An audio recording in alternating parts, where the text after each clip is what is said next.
we're going to bring in Jori Epstein in 1 second. But first, say goodbye to sticky notes, scribbled plans on the fridge, and overlapping calendar invites. The Skylight calendar is here to bring clarity to the chaos and help families stay organized without the stress. The sleek digital display syncs with your existing calendars, Google, Apple, Outlook, and more, making it simple to track appointments, practices, dinners, and reminders, all in one easy-to-see place. Right now, Skylight is offering our listeners $30 off their 15-inch calendars just by going to skylightcal.com/NFL. Go to skylightcal.com/NFL for $30 off your 15-inch calendar. That is Skylight, SKYLIGHTCAL.com/NFL.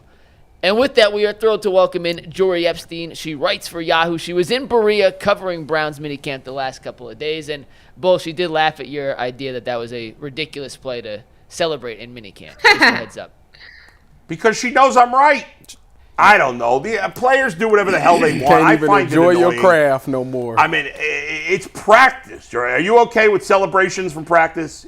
You believe in that? It's so funny. So the first 7 years of my career, I was in Dallas, and Jason Witten was very much like, act like you've been here before. I also think you have a little bit of like DBs in secondary, like they're going to have swag. Receivers probably are too. So should they do it? Like, I'm not impressed, but I also think that like that's kind of how that group works. If you make a big play in a game, I get it. Next time I write a story on Deshaun, yeah, I'm going to do the people's elbow. That's it. That's it.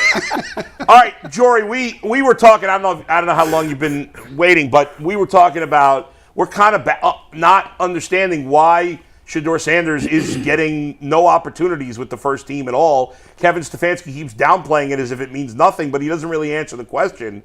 Do you think it means something? And are you surprised that he's not getting opportunities? Yeah, I think let's start with who is getting opportunities. So first of all, Joe Flacco, as we know, veteran, he got very few snaps this week and made sure to let us know that yesterday when he was talking. He's like, I'm not getting a million snaps. It's kind of hard to get into a rhythm. But the reason that Joe Flacco is not getting a million snaps is because Joe Flacco, they know what he can do. They know that he knows how to run an operation. They know that he understands cadence. And quite frankly, he understands Kevin Stefanski's offense because of his time with the team in 2023. So when you say, okay, Kenny Pickett's getting some because even though he's a veteran and understands generally how to play at the pro level, he's not familiar with this particular offense. He hasn't spent a ton of time under center. Let's get him up to it. But the guys who need the most work right now are the rookies, and that's not a knock on them. That's because they don't have pro experience. And then I would even say that Dillon Gabriel and Shedeur Sanders arrive at the NFL with pretty different levels of foundations, not because of, this is not about where they can go. This is about where they can come from. And where they came from is Dillon Gabriel played for 3 schools, all sorts of offenses. It really had a much wider range of foundation, in my opinion, in terms of the offenses he was exposed to. And so I think he is a little bit ahead of Shedeur Sanders, and I think that's reflected in who's getting these snaps. So I would say, to answer your question, now that we have that context, the reason Shedeur Sanders is not getting first-team reps is because it's going to take a little bit of time before operationally and from a cadence standpoint and from a playbook standpoint, he is ready to excel then. And they're not trying to put him in a situation where it's just like obvious how unready he is for that. Jori, when do you expect, that we can start looking into the depth chart? When should, as a fan, should we be like, all right, we see this guy is now getting first team reps? At what point? Is it training camp? Is it preseason? Is it joint practice? What do you think? Yeah, it's funny. I met with Cleveland general manager Andrew Berry yesterday. I'll have a story up later today on Yahoo. And among the things he said to me was, look, some teams say 70% of the snaps go to your starter in training camp. And he's like, but why does it have to be that way? That's not the only way to structure a practice.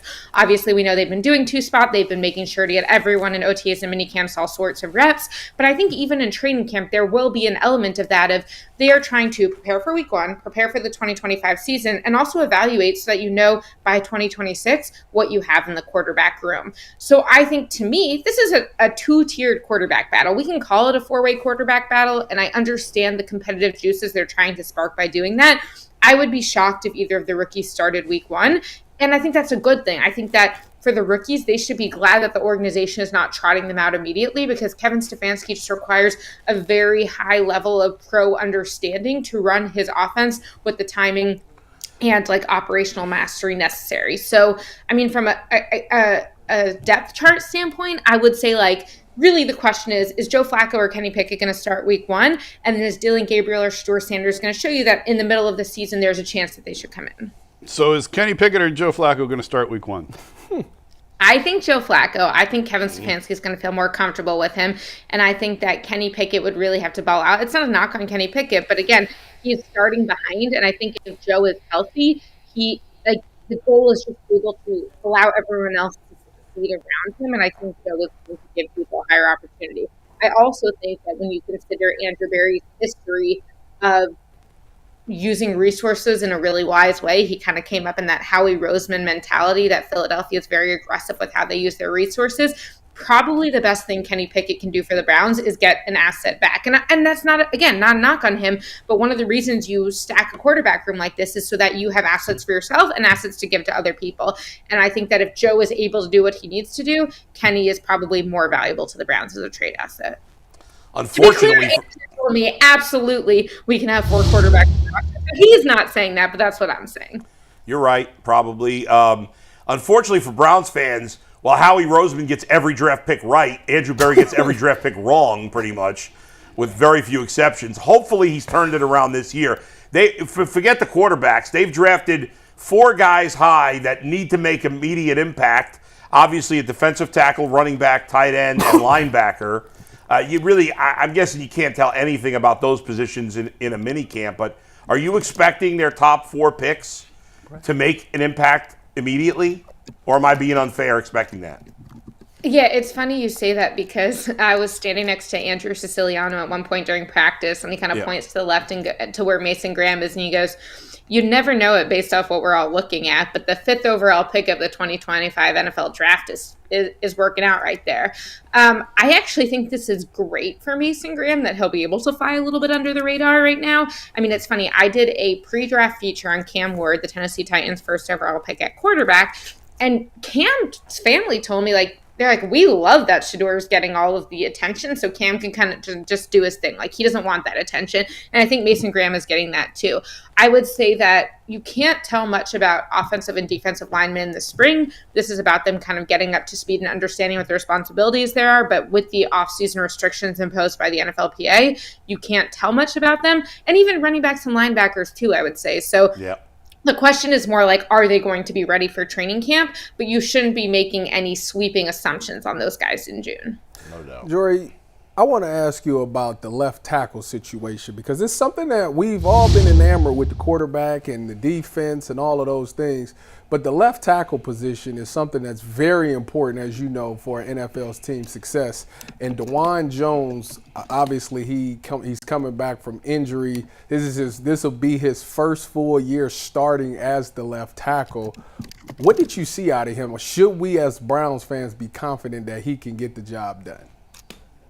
I don't want to be that person who said, I just said you can't see anything out of offensive linemen in June, but I might need to be the person who said that. No, I'm just giving you a hard time. But I would say that I think, again, the question is, what is he doing? But really, you're not going to be able to tell anything about an offensive lineman, even in training camp, in my opinion, because I've had conversations with Mike McCarthy about this through the years. Really, so much of the left tackle is going to be are the 5 guys on the line operating as one? Because if he's doing something on his own, but it's not in concert with the left guard and the rest of the line, then how is that going to work? So, I think he's massive. I would say that Dillon Gabriel is funny. He was asked, have you ever had a teammate as big as DeJuan? And he was ready to go, told us about the 6'11" tackle he played with and understood exactly how tall everyone was. But I don't think that you can make a sweeping assumption. So I think in terms of the concern level, yeah, you should always be concerned if you have questions at your left tackle because of the importance of the position. But I think it would be hard to say he's ready or he's not ready based off what we saw in June. Joe, I want to ask you about the 3rd string right guard. No, I'm kidding. I will say when I talked to offensive coordinator Tommy Rees yesterday, he comes out and he's like, so we're here to talk about the offensive line, right? And I was like, I'd just like you to know I've written about tight ends and linebackers recently because I don't want to be the national reporter who only writes about quarterbacks, but you got to write primarily about quarterbacks. You got to write primarily about quarterbacks, so let's just keep talking about the quarterbacks. I'm going to ask you a question you cannot possibly answer, but I love these. Who cares? When we get to the end of the season, who will have started the most games at quarterback for the Browns this year? Ooh, that's a great question. I kind of want a wild card go Dillon Gabriel. I'll say Joe Flacco starts 7 games, and Dillon Gabriel starts 9 games, and then like someone else starts 1 game because the NFL is brutal and you never know what's going to happen from an injury standpoint. Not that I wish injury on anyone, but that would be my prediction. That will be it. We will have a miserable fan base if that is the case. So you're on record. Shedeur will not start more than 1 game this year. I don't think he will. Yeah. And again, I think if you're Shedeur, that's not a bad thing. And he even told us this week, he's like, I have time. Like he said, I got time. And he knows that. And I think that when you look at how often teams fail quarterbacks around the league, the biggest reason is because they rush them out there too quickly. And so I think that it will not be a bad thing for Shedeur, nor will it be an indictment on him if he doesn't start this year. It will just mean that the Browns are actually committed to developing him. If you're right, if Joe starts 7, Dillon starts 9, they're taking another quarterback at the top of the draft next year. Yes or no? The question would be, what does Dillon look like in those 9 games? Because Drake May had a similar situation last year. And when he did that, the Patriots were like, we got our guy. And they had their guy so convincingly that Mike Vrabel was like, cool, then I'm going to just like go work for you because I have a quarterback there. So if Dillon can do what Bo Nix did, what Drake May did, what Jaden Daniels did, and I'm not putting Drake May on the level of those other two, but if he can show he's got it, I don't know that they'll make the quarterback draft, but I will say I think that this organization just believes in allocating a disproportionate amount of resources to the quarterback position, such that if they really like a guy in the first round, they're not going to let anything short of like a complete breakout year keep them from drafting a quarterback. So really, I think it'll actually come down to, do they like the first round quarterbacks next year? All right, Jori, I'm done with this offensive quarterback talk. I'm a defensive player. I'm a DB myself. Give me a name in the secondary. Tell me somebody that stood out and made some type of play that I can hang my hat on. Ooh, a name in the secondary. I will say we definitely had some past breakups. So thank you. So there's definitely some of that. I should have all the names ready to go for you, and I do not have all of them. Is it because we play defense? Nobody cares about the defensive back. What do you mean? Okay, I would like to note. This is unbelievable. I would like to note. I did request an interview to Monte Casey, but he wasn't the one specifically having it. So I've got a name for you, but it's not the same one who is making the breakups. But DeMonte Casey, I did talk to, and I thought it was interesting hearing how he's getting up to speed on that secondary, having played in the AFC North recently with the Steelers. And I also thought one of the things, and you're going to hate this because I'm going to bring it back to quarterback, is he was talking about how he and Shedeur Sanders he was giving Shedeur Sanders some tips about like, hey, the way you looked me off on this play, like that was helpful. Or hey, the way you looked me off on that play, that was less helpful. But I do think that the defense is ahead in a lot of ways, especially when they're going against the rookie quarterbacks at times. I think there are times when you say like, hey, the third string defenders are getting burned. And that's when we saw the touchdown from Shedeur to Gage Larvadian. I got that wrong the other day. But I definitely think that the defense is doing it. It's also like, you guys know this, the OTAs and minicamp are so stacked against the defense. And so they are making plays, but also this is about the offense being able to do their thing and set up their installs. Like, and I'm not saying it should be about that, but the defense is just at a disadvantage a lot of the ways that these plays are being run. I remember there's a time when I was playing high school basketball and I had like a great practice and the coach was like, what were you guys doing playing defense against her? Like, everyone run. And I'm like, wow, that's what happens when I do well. It's like we all get punished. So I kind of feel like it's that type of thing where like realistically, if the defense is playing well, the coaches are viewing it more as the offense messing up. Did you play in college? No, definitely not. Okay. Well, you laughed at that, so yes, all right. yes, not well. Not good enough to play college. Intramurals, but okay. So let's wrap it up with this. How, and you got to give an honest answer here. How did the Browns media food stack up with other places you've been? It was good, actually. I will say Really? they have a solid spread, diversity between Tuesday and Wednesday in terms of what was there. And I came from the Cowboys where they just didn't give us food. So the fact that media food exists was already a level up, and it was better than the Jets food when I was there last year. So Wow. The high Cowboys grades. are low-key cheap. What is with that? How do the Food at Cowboys Jerry's not has provide always been media awesome. food? What? I've always had good food at Jerry's World. She just said they Okay, had so, no yeah, but you're food. asking about she wasn't at practice. Jerry's You're not World. She asking was about at the games, Star. right? Yeah. I'm talking about practices. The Cowboys have food at games. Everyone has food at games. No, but I know. They don't, But they that's never what I'm give us talking food about, at Mike. I'm practice. talking about practices. And I'm saying in my Because limited Jerry Jones experience is like, at I built a Jerry's World, facility. Yeah, Jerry's perspective is like, I built a practice facility with like 30 restaurants on site. Go spend your money there. It's not on the teams to feed the media. Yes, it is. No, it's not. That's not their job. The Browns once a week. The Browns supply lunch once a week, although I wasn't expecting it yesterday. I was getting ready to leave, and then I saw the fajitas out. And I was like, don't mind if I do. There's like a lot of options with those fajitas, right? Yeah. There's like meat, and there's the calabasitas and this. They had there's some salad. They had a salad. They had fruit salad. It was good. The Browns may suck at many things, but they're good at food spreads. But no, their Sunday food sucks. Terrible. Game day sucks. Yeah, all right. So I do have one last question before we let you go. Although they did add an omelet station, and that's good. Points for I like that. All right, go ahead. I love an omelet station. Not gonna lie. saw you tweeted about Joe Flacco and TikTok dances, and I'm curious. What I forgot about that. Yeah, that's what question sparked that? Because his answer was great.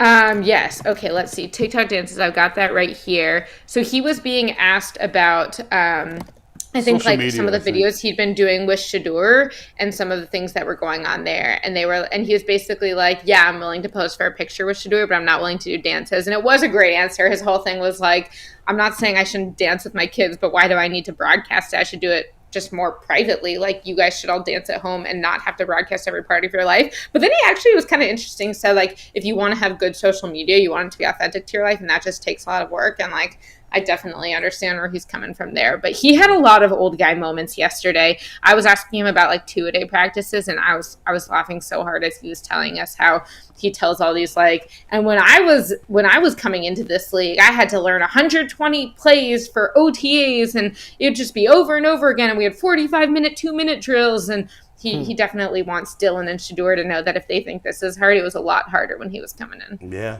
it certainly was. Thanks, Jori. We appreciate the time. Awesome. Great to be on with you guys. Talk to you soon. As a fellow